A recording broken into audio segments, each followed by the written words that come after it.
Hello again everyone, and welcome back to the channel. In today's video, we are going to be taking an early access look at the soon-to-be released Got-Friends Grumman F4F Wildcat. This is an add-on which I've personally very much been looking forward to ever since it was announced, and the Got-Friends team were once again kind enough to reach out, asking whether or not I would like to take a look at the product ahead of release. As usual, we're going to be carrying out a full flight in the aircraft here today. Hopefully I'll be able to show you pretty much everything that the product has to offer. We currently find ourselves on the ground on the island of Pingelap, and we're going to be using this little atoll located in the South Pacific to put both the Wildcat and its weapon systems through their paces. We'll touch on a few more details regarding the product towards the end of the video. We'll discuss the price point, the expected release date, things of that nature, and as usual I'll also give you my overall thoughts and impressions of the add-on. Once again though, please do bear in mind that this is a pre-release version of the product, and as such things may well change between now and the final release. As always, I do hope you all enjoy the video. If you do, then please consider giving it a like and subscribing to the channel. So welcome to the island of Pingelap and to the cockpit of the Got-Friends F4F Wildcat. As usual, we currently find ourselves in a cold and dark aircraft, and as you can see we've got some fairly inclement stormy weather moving through the area currently, fairly typical out in the Pacific here during the afternoon. That should hopefully make for some interesting flying conditions. We've also currently got the aircraft wings folded. As well, we have a pair of AN Mark 30 bombs fitted to the aircraft. We'll test those out during the flight. As usual, we'll run through the full startup process here, just to give you a good idea as to the systems fidelity of the aircraft. So for the pre-flight checks, the battery voltage is checked, showing just below 25 volts. Battery master is selected on. For the cockpit lighting, we've got everything turned up currently. Again, fairly gloomy conditions outside. The circuit breakers are checked in. The generator breaker can go on. Flaps are selected up. So we'll unfold the wings. We've got a switch down here on the console. I don't believe that's true to life, but a nice little concession there for the add-on. And there as well you can see the wing unfold animation. So the right wing down and locked. Same there on the left, and the flaps are indicating up. Trims are set through to neutral. Tail wheel is currently in the unlocked position. Attitude indicator is uncaged. And the altimeter is set to 989. We're currently down at sea level. Just check the flight controls, make sure those are full and free.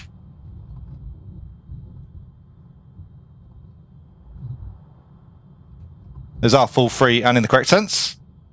For the before start checks, the fuel selector can go onto the main tank. Emergency fuel pump is selected on. Magnetos can go through to both. Throttle will open about 1 inch. Mixture can go through to fully rich. Prop needs to go through to fully coarse. And we'll prime the engine.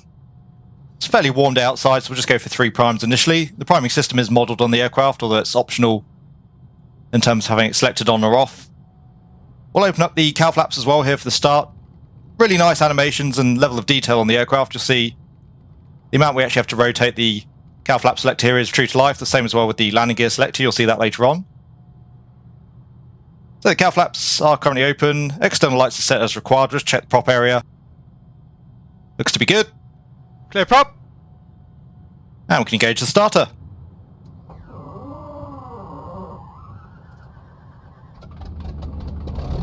So good start. Nice amount of smoke there as well from the engine as it fires up. And a reasonable amount there as well in terms of timing for the engine. So leaving the engine idling at 1000 RPM. Generator can go on. And checking our temperatures and pressures there as well. Oil and fuel pressure look good, temperatures are good. In terms of our fuel currently we've got about 60 US gallons there in the main tank. The drop tanks are currently empty, although they are fitted to the aircraft. The after start checks, we're not going to use the headphones today just so that you can hear the engine note as best as possible, but just to demonstrate the headphone functionality. There is a reduction there in sound, which is nice. Heater heat not required. The chocks we'll have removed, just holding the aircraft here on the brakes for now. All clear on the right, we're going to be departing out towards the northeast. It is also all clear on the left, fully back on the stick. And we'll make our way onto the runway and out towards the threshold.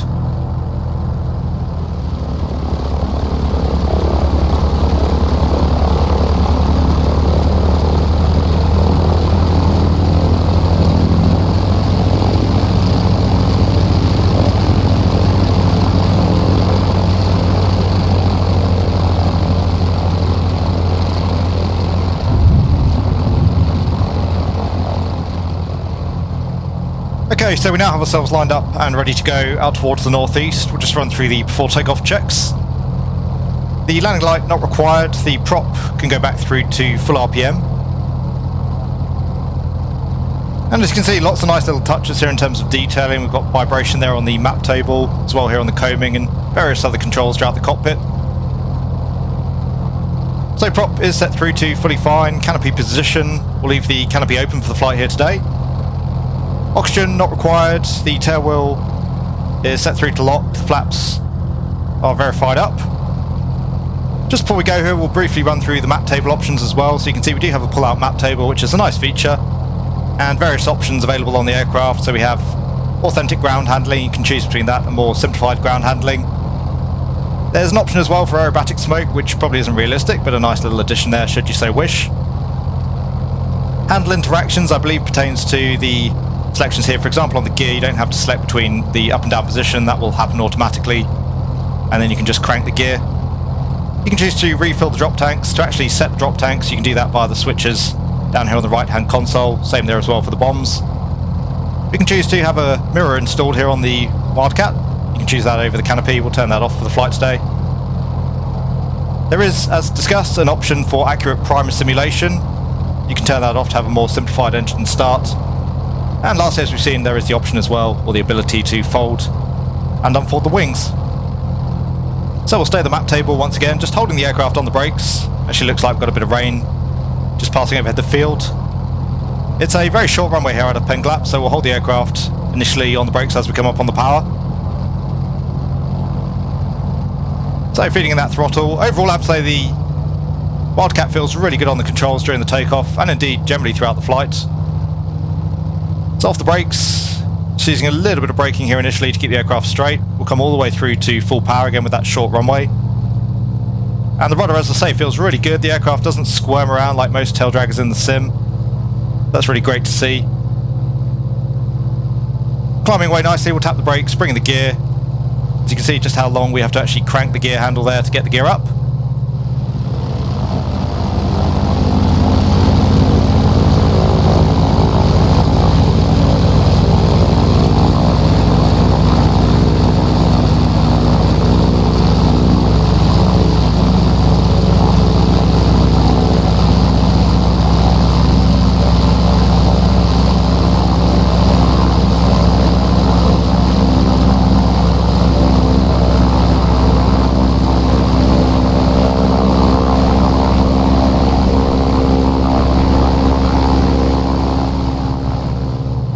So we'll just keep climbing away initially here with a pretty high manifold pressure setting, about 45 inches, 2900 RPM. And quite a bit of weather passing through. We can still see the field at the moment. We'll just weave our way around.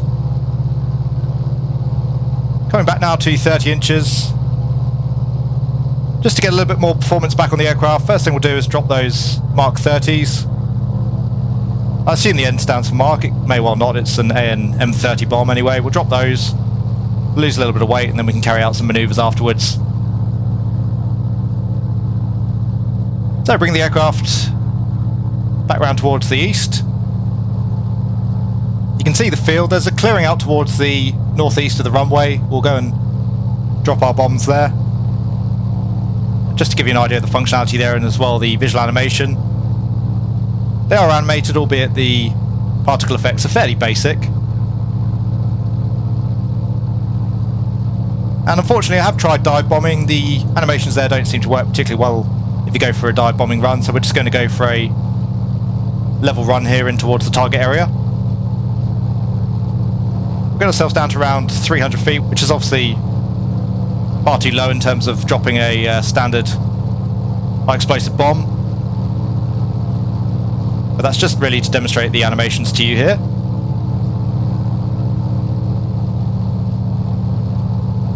So the clearing just off the nose, we'll get ourselves lined up.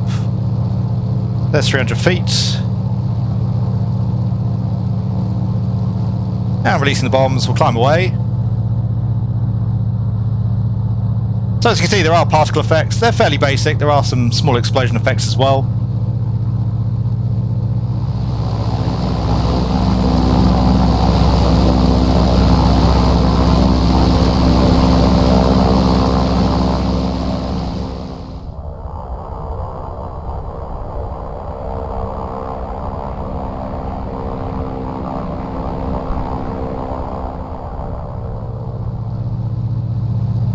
And we dropped the bombs there in pairs, so we're in salvo. So both have now gone. Next we'll just test out the gun animation, so we'll charge the guns on both sides.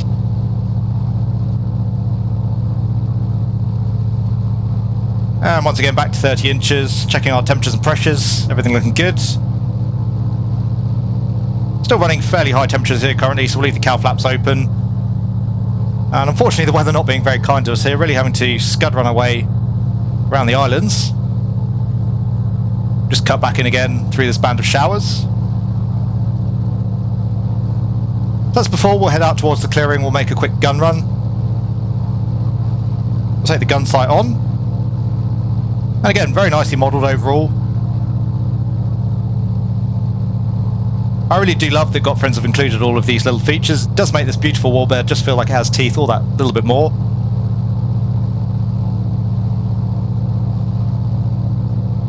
So back over the runway, the clearing just coming up off the nose.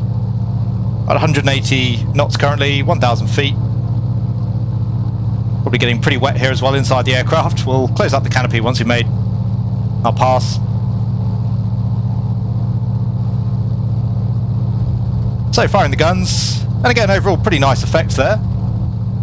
There are traces, there are night effects as well, they're associated with the guns, and a little bit tricky to make out in these particular conditions, but there is also heat haze coming off the barrels, which is a really nice little touch.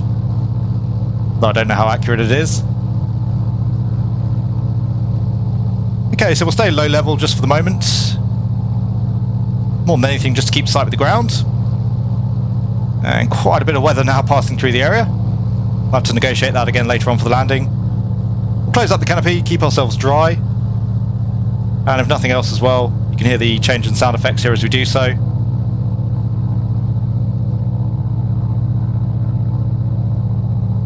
So hopefully a little bit more comfortable now for our pilot.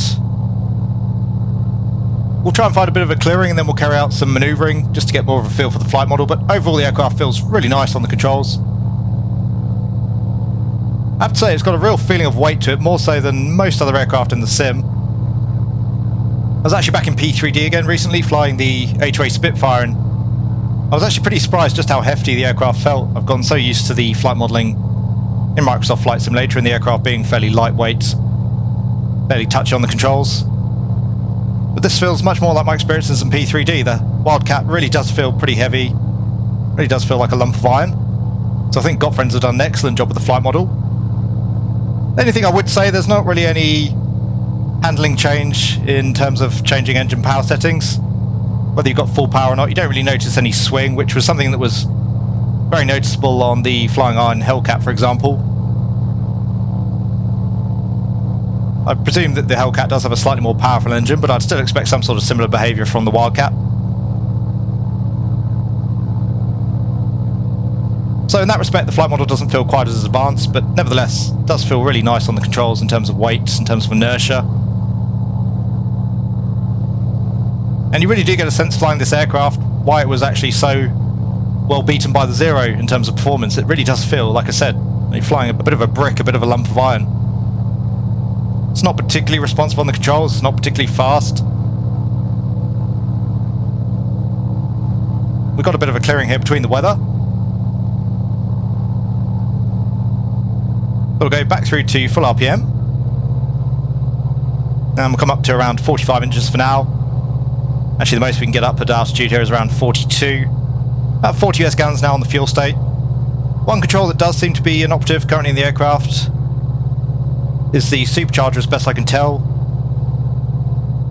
The click spot there seems to be for the elevator trim tab.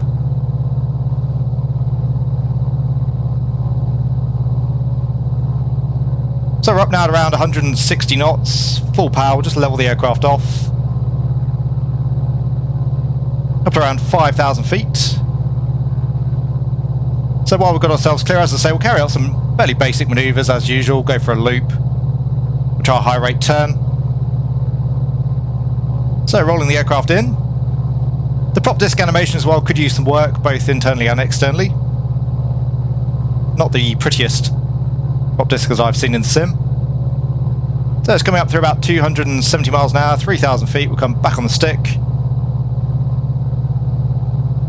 Just tightening up on the stick as we bleed off the speed.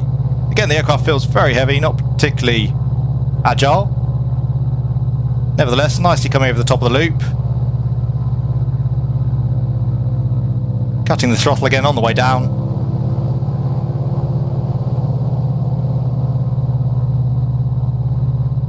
And keeping full power here for the time being. Still pretty good there in terms of our temperatures and pressures. So next, in terms of a high rate turn, about 180 knots currently, fully back on the stick. And you can see there the turn rate, I think probably reasonably authentic. And eventually there the aircraft snapping a wing.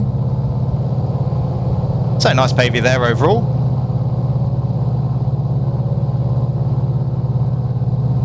And lastly we'll go for a stall.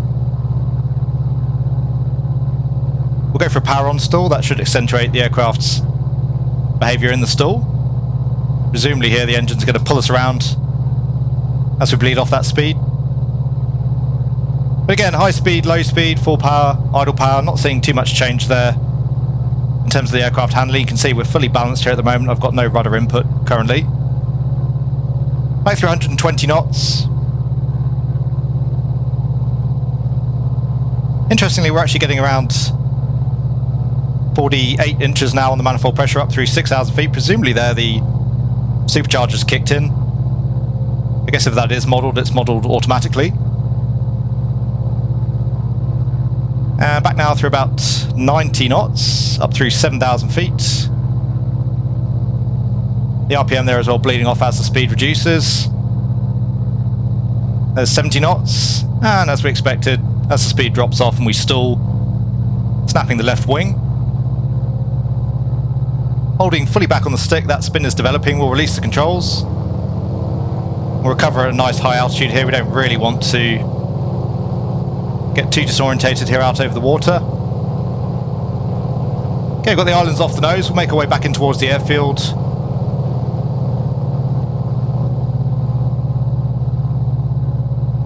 As we head home, one last manoeuvre, we'll make a bit of a aileron roll here. So we're down through 2,500 feet now, about 200 knots, 30 inches on the manifold pressure.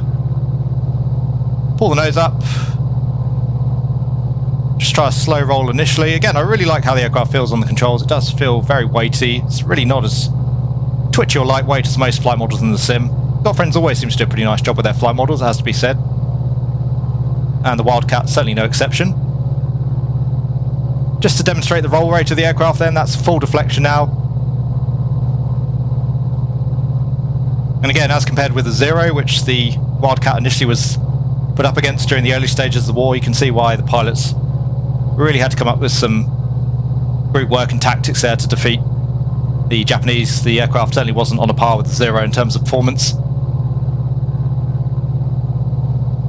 So we'll come back in now for a landing. We'll carry out the downwind checks. The brakes are checked and off, undercarriage will hold, mixture is fully rich, emergency fuel pump can go on. In terms of our fuel state, about 40 US gallons now on board the aircraft. Flight instruments are checked, landing light not required, harness is secure. We'll open up the canopy once again. Nice as well that we can select the canopy through at various stages. So the canopy is open and locked. And once again the tail wheel there in the locked position.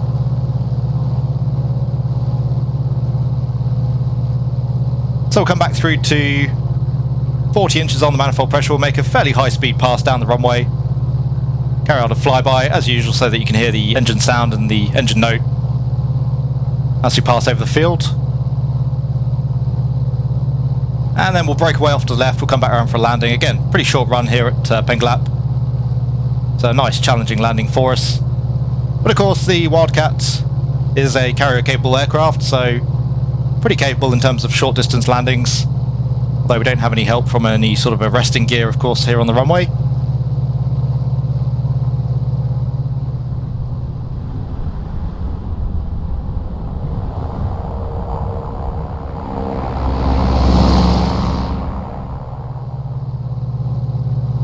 Okay, so breaking away back off to the left, we'll come back off the power, start letting that speed reduce.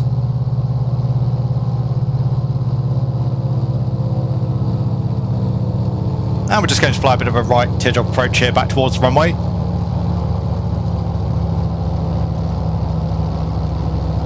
So speed's good, we'll take the gear down. Again, that's going to take quite some time here as we crank away on the gear handle. We'll maintain around 120 knots for now.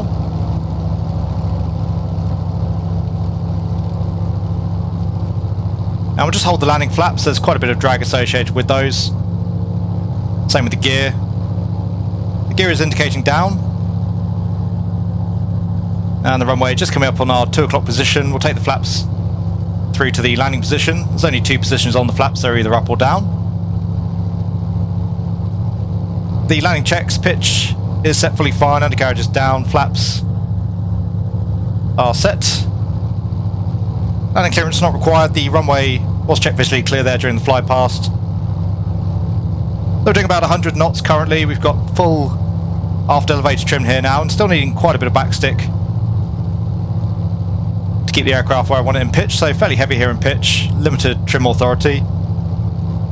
Just take the gun sight off here as well, just to aid in our visibility here for the approach. And 100 knots is fine for now. We really want to be back around 90 as we come over the threshold at the very most. Again, it's a very short runway here at Pingelap.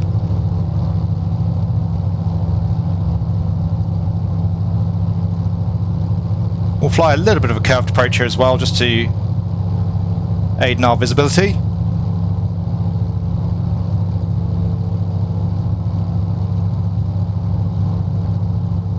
And we're not going to finesse the landing too much. As soon as we touch down, we're going to come onto the brakes. Just want to get the aircraft stopped. So cutting the throttle, holding her off. Definitely floating a little bit. There's touchdown, onto the brakes.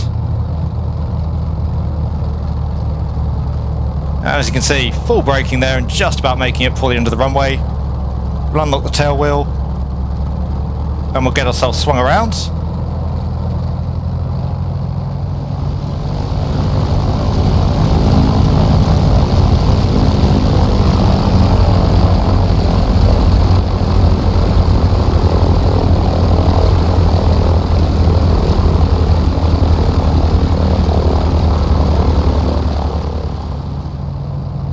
So probably not a bad time to get ourselves back on the ground. The weather certainly doesn't seem to be improving. It has to be said that Gottfriends have done a really nice job as well with the ground handling over all of the Wildcats.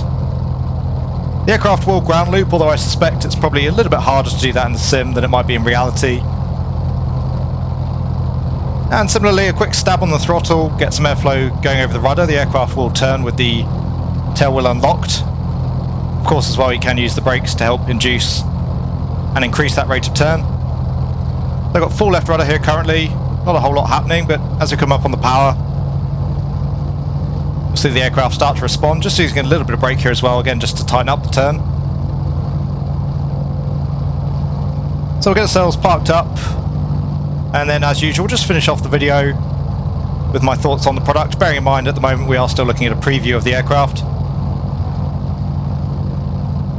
Just taking the taxi here very steadily, with that downslope especially. We don't want to tip the nose up.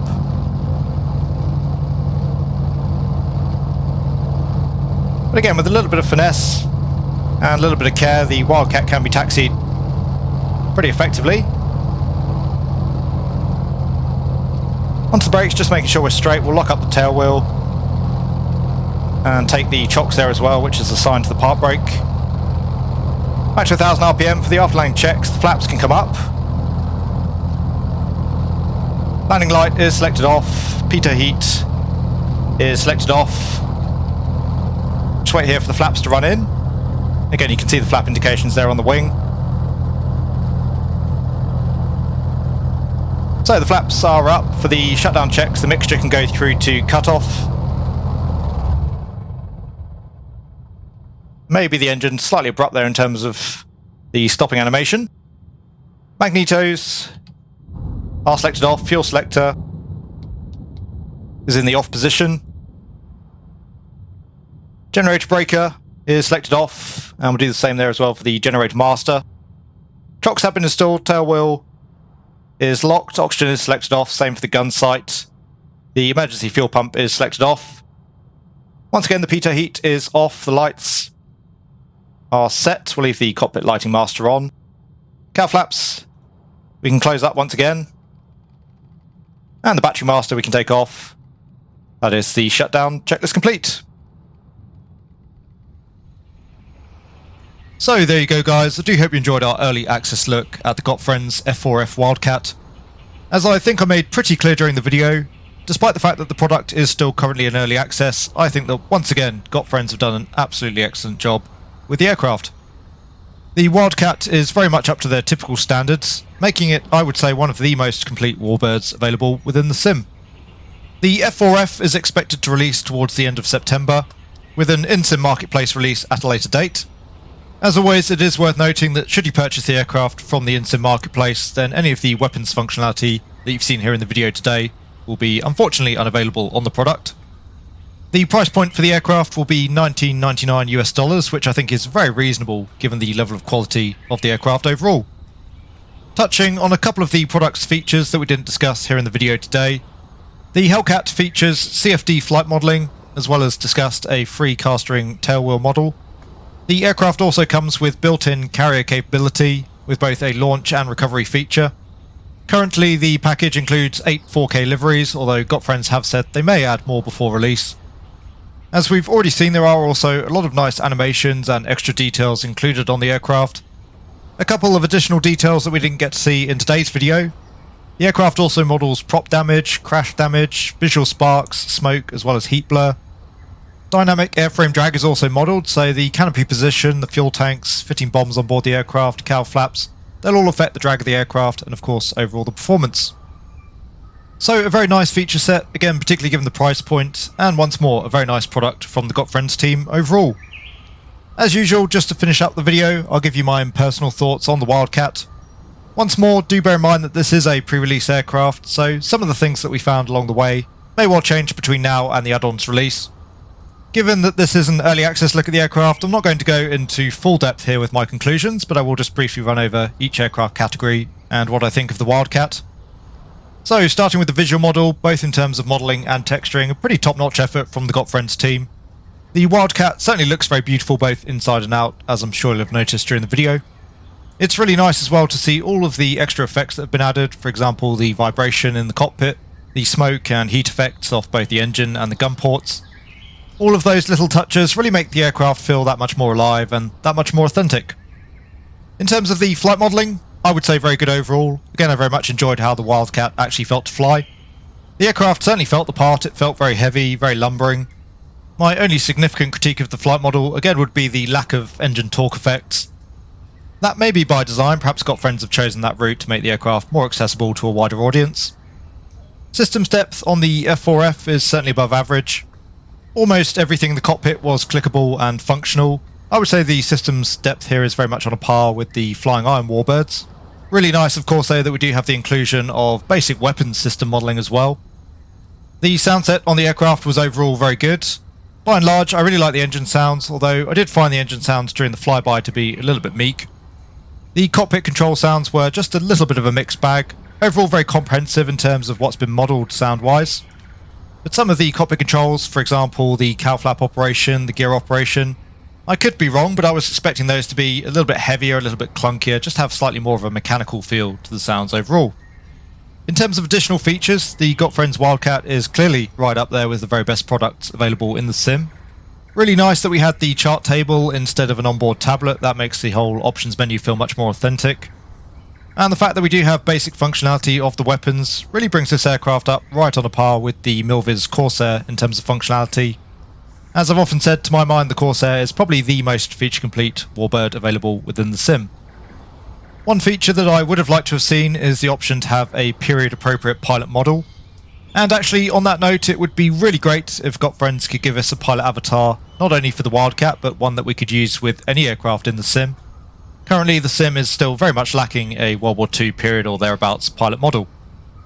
I can't comment too much on the included documentation, as that wasn't included with the early access version of the aircraft, but apparently there will be a full manual available on release, and there are also inbuilt sim checklists. There are of course one or two details on the aircraft which I would like to see further tweaking and improvements to. Firstly, the prop disc, as we discussed, didn't look particularly great, I thought at least, both internally and sometimes as well externally. There are a few little systems tweaks as well needed here and there. For example, I was able to start the aircraft up currently with the fuel selector off. The in-sim checklist seemed to be missing just 1 or 2 steps currently, and as well I couldn't figure out how to remove the pilot model from the aircraft. That would certainly be a nice option to have. Those are all pretty minor details though in the grand scheme of things. Once again, overall I think the Gotfriends F4F is a really great product for the sim, and a very nice offering for only $20 US.